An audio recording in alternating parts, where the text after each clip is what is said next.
Madame, Monsieur, bonsoir. Dans l'actualité de ce soir, reçu ce 8 mars sur l'émission spéciale dans le cadre de la Journée internationale de la femme, Dr Kabiratou Ogoubigny, sociologue, anthropologue, s'est prononcé sur le laisser-aller des parents en ce qui concerne l'accès des enfants aux réseaux sociaux. Une autre chance s'offre pour les Béninois qui ne se sont pas enrôlés. L'ANIP lance une nouvelle opération d'enrôlement. Nous en parlerons dans ce journal. Et puis, hors de nos frontières, en Turquie, aujourd'hui marque le lancement officiel de la campagne électorale. Voilà pour le sommaire. Gardez votre position pour le développement.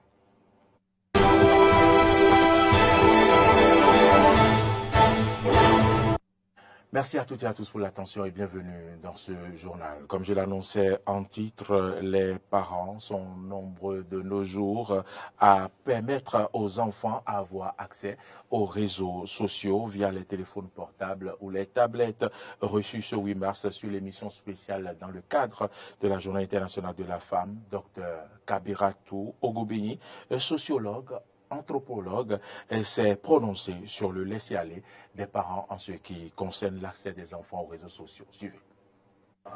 On veut paraître, on veut montrer à l'autre que je suis arrivé à un niveau, ah non, mon enfant a assez, sans savoir que tout ce qu'on nous donne.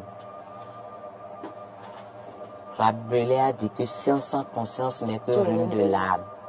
Tout ce qu'on nous donne, si on n'arrive pas à calquer ça sur nos réalités, nous allons toujours dévier. Et c'est à ça que nous assistons. Tout ce que nous pouvons faire, c'est de revenir en nous-mêmes et d'éduquer nos enfants. Il faut savoir dire non quand il faut dire non.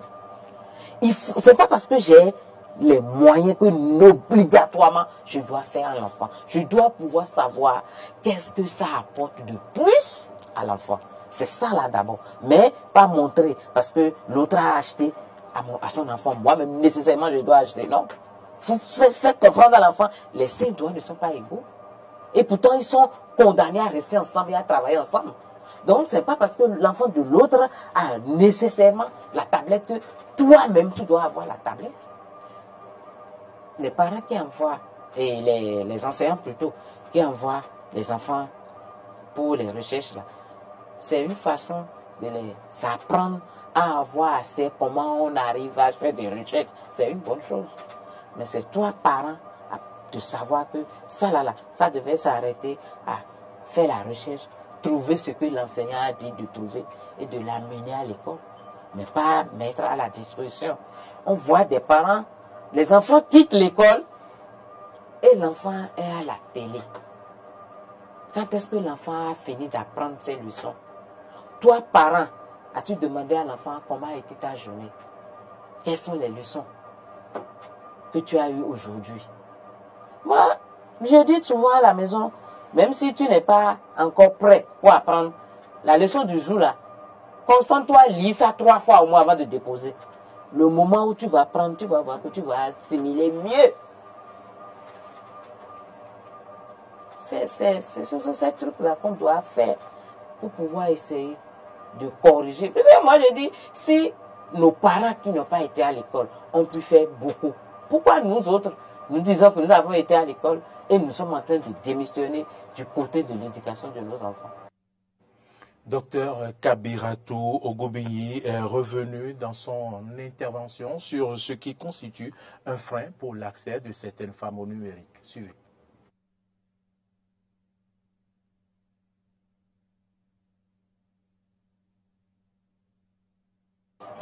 Il y a le problème aussi que les pesanteurs socioculturels là sont toujours là.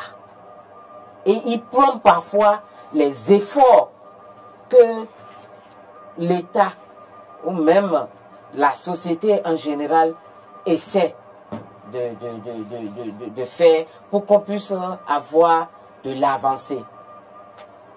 Si jusqu'à présent on note une disparité pour l'accès seulement à l'école entre le garçon et la fille, si on devait faire le choix, on préfère envoyer le garçon parce que la fille, on se dit, elle est destinée à revenir à la maison, à se marier, à prendre en charge les enfants.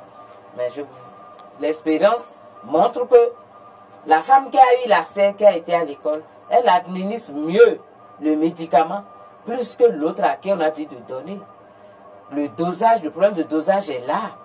Mais si on n'en arrive pas, on n'arrive pas à faire ça là, les cas seraient toujours là. Il faut que le cadre institutionnel accompagne toutes les bonnes volontés, que ce soit des ONG, que ce soit les ONG sur le plan national, que sur le plan international. Les rayons des librairies et bibliothèques viennent de s'enrichir de nouveaux ouvrages depuis hier. L'écrivain béninois Geraldo Gomez a officiellement mis sur le marché un nouveau livre. C'était à l'occasion d'une séance de présentation et de dédicace qui a eu lieu au Collège Père-au-Pierre de Cotonou. Clémence Tonoucoin pour le compte rendu. Douleurs actuelles, paradoxes et angoisses, c'est l'intitulé de l'ouvrage qui vient d'être mis sur le marché. Homme politique et écrivain, Geraldo Gomez aborde dans ce livre l'attitude des jeunes adultes face aux difficultés de la famille. Il met aussi en garde contre l'utilisation abusive du téléphone et des réseaux sociaux dans le couple.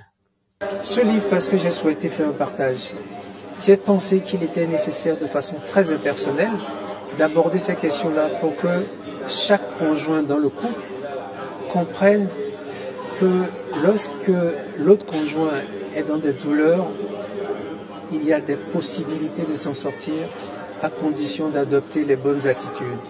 Les bonnes attitudes, c'est de comprendre soi-même sa place au sein du couple, c'est de comprendre, essayer de comprendre pourquoi l'autre conjoint est dans cette douleur, et ça passe par l'écoute.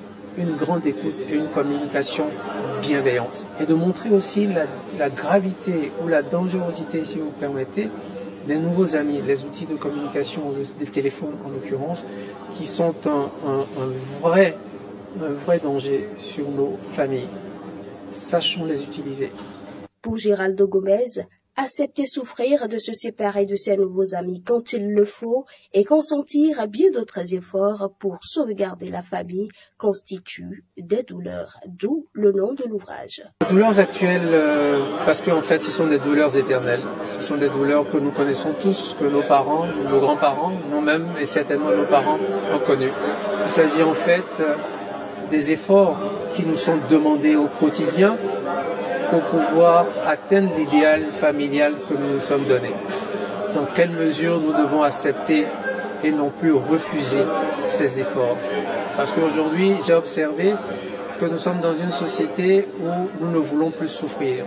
Nous faisons tout pour ne plus souffrir. C'est louable en soi, mais quand nous entendons souffrance comme effort, nous devons comprendre qu'il y a quand même des efforts. C'est naturel. C'est naturel de faire des efforts. Nous le demandons à nos enfants, de faire des efforts à l'école, de faire des efforts à la maison pour pouvoir obtenir ce que nous voulons. Mais forcément, en tant qu'adultes, il faut que nous acceptions de faire des efforts pour que la famille, le cocon familial que nous avons constitué, que nous avons construit, puisse être consolidé et puisse être allé de l'avant. Une séance de dédicace a mis un terme à la cérémonie de lancement de l'ouvrage. Depuis le lundi 6 mars 2023, l'Agence nationale d'identification des personnes ANIP a lancé une nouvelle opération d'enrôlement au RAVIP. C'est la toute première action du nouveau directeur général de l'ANIP, Pascal Nyamulenga, nommé en Conseil des ministres le 22 février 2023. L'enrôlement au recensement administratif à vocation d'identification est prévu pour avoir lieu sur toute l'étendue du territoire national. L'opération vise les personnes non enrôlées. Elles sont donc invitées à se rendre à leur chef-lieu d'arrondissement respectif pour se faire enrôler. Hors du Bénin à présent, visite d'une délégation du Conseil de sécurité de l'ONU sur la situation sécuritaire en RDC, ainsi que la mise en œuvre du mandat de sa mission MONUSMA pour la stabilité dans le pays. En République démocratique du Congo, une délégation du Conseil de sécurité de l'Organisation des Nations Unies est en visite du 9 au 12 mars 2023 pour évaluer la situation sécuritaire dans ce pays ainsi que la mise en œuvre du mandat de sa mission pour la stabilisation en RDC MONUSCO. Visite qui intervient alors qu'un nouveau cessez-le-feu entre la rébellion du M23 et les forces armées a échoué. C'est la première fois depuis 2018 que celui-ci effectue une mission de cette envergure en République démocratique du Congo. Objectif principal de cette visite est d'évaluer la situation sécuritaire dans le pays et la mise en œuvre du mandat de la mission de l'ONU pour la stabilisation en RDC. L'autre étape importante de la mission sera la réunion à Goma avec la force régionale de la communauté de l'Afrique de l'Est et avec les membres du mécanisme de vérification ad hoc décidé par le processus de Luanda. En Turquie, à un peu plus de 2 mois des élections législatives et présidentielles, aujourd'hui marque le lancement officiel de la campagne électorale avec un enjeu pour l'opposition, mettre fin à 20 ans de pouvoir de Recep Tayyip Erdogan. Commentaire. Après 11 ans à la tête du gouvernement, puis 9 ans à la tête de l'État, Recep Erdogan doit faire face cette année à une coalition d'opposition très remontée qui démarre la campagne avec optimisme. Un premier sondage donne en effet 14 points d'avance à son candidat Kemal Kılıçdaroğlu. Un candidat désigné il y a quelques jours seulement, après de longues et difficiles tractations entre les partis réunis au sein de la table des 6. Pour autant, l'issue du scrutin n'est pas jouée. Le président sortant doit affronter les virulentes critiques de l'opinion publique après les ratés de la réponse au séisme du 6 avril. Il doit aussi et surtout répondre d'une inflation débridée, d'un effondrement de la monnaie, d'une crise sociale qui ont usé son autorité. Mais Recep Erdogan garde de nombreux atouts, dont des médias et une société civile concertée, une certaine aura qui continue de séduire une partie de l'opposition et une stature internationale renforcée par le. Madame, Monsieur, c'est ici que prend fin cette édition. Merci à toutes et à tous de l'avoir suivi. L'information continue, vous le savez, sur nos différentes plateformes, YouTube, Facebook, Twitter et sur notre site internet www.bene-eden.tv. Ne ratez surtout pas le rendez-vous de ce soir. C'est le forum des rédactions à 21h, rediffusion demain à 10h. Et puis le grand rendez-vous de votre émission Jardin d'Éden demain à 11h.